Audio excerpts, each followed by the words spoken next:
కరువుతో అల్లాడుతూ ఉన్న ప్రజలతో ఉండాల్సింది పోయి ప్రజలతో ఉండడు. విమానం ఎక్కుతాడు, ఓ రోజు కుమారస్వామితో టిఫిన్ అంటాడు, ఓ రోజు చెన్నైకి పోతాడు, స్టాలిన్తో ఇడ్లీ వడ అంటాడు, ఇంకో రోజు కలకత్తా పోతాడు, మమతా బెనర్జీతో భోజనం అంటాడు. ఈ పెద్ద మనిషి రైతన్నల అవస్థలు పడతా ఉంటే, ప్రజల అవస్థలు పడతా ఉంటే పట్టించుకోవడం కదా దేవుడు ఎరుగు. ఈయనను ప్రజలు ముఖ్యమంత్రిగా ఎన్నుకునింది ఇక్కడ ప్రజల గురించి పట్టించుకునే దానికోసం కదా అని చెప్పి ప్రజలు అడుగుతూ ఉంటే, కాదు నన్ను ముఖ్యమంత్రిగా ఎన్నుకునింది నేను విమానాలు ఎక్కుతూ ఉంటే చూసేదానికోసం ప్రజలు ఎన్నుకున్నారు అని చెప్పి చంద్రబాబు నాయుడు గారు చెప్తారు. జాతీయ నాయకులను ఏకం చేస్తున్నట్టుగా ఈయన పోతులు ఇస్తాడు. తమాషా ఏమిటో తెలుసా, చంద్రబాబు నాయుడు గారు కలుస్తున్న ఈ నాయకులంతా కూడా ఇదివరకే కాంగ్రెస్ నాయకత్వంలో ఉన్న యూపీఏ కూటమిలో ఎప్పటి నుంచో ఉన్న వాళ్ళే వాళ్ళంతా. కానీ ఈ పెద్ద మనిషి వాళ్ళంతా ఎప్పటి నుంచి ఆ యూపీఏ కూటమిలో ఉన్నవాళ్ళు, లేకపోతే బీజేపీకి వ్యతిరేకంగా ఉన్న వాళ్ళే వాళ్ళంతా. కానీ ఈ పెద్ద మనిషి ఏం చేస్తాడు, వాళ్ళ దగ్గరికి వెళ్ళి ఈయన సుందర ముఖార విందాన్ని చూసి వాళ్ళు బీజేపీకి ఇప్పుడు వ్యతిరేకంగా తయారైనట్టుగా ఈయన బిల్డప్ ఇస్తాడు ఈ పెద్ద మనిషి.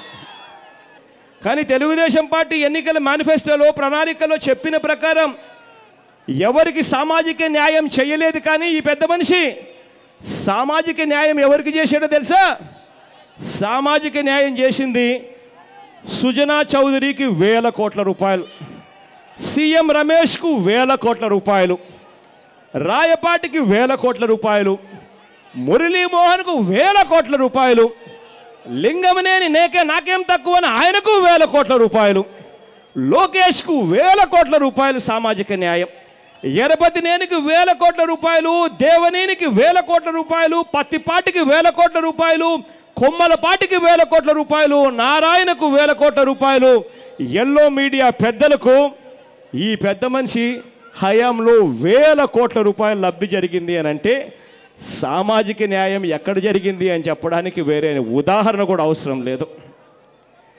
ఈ పెద్ద మనిషి చంద్రబాబు నాయుడు గారి హయాంలో ఇవాళ మనం చూస్తూ ఉన్నది ఏమిటో తెలుసా, ఈ పెద్ద మనిషి హయాంలో కరెంటు ఛార్జీలు బాదుడే బాదుడు,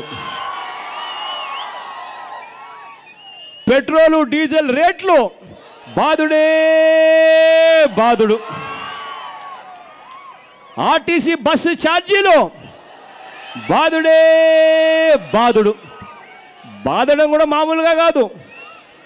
ఆర్టీసీ బస్ ఛార్జీలు అయితే ఏదైనా పండుగ వచ్చిందంటే కొత్త సినిమాకు మనం పోతే బ్లాక్లో టికెట్లు అమ్మినట్టుగా అమ్ముతా ఉన్నారు టికెట్లు.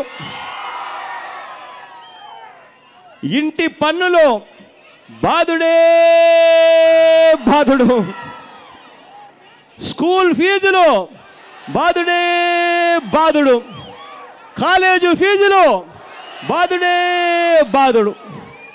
ఈయన గారి హయాంలో బాదుడే బాదుడు.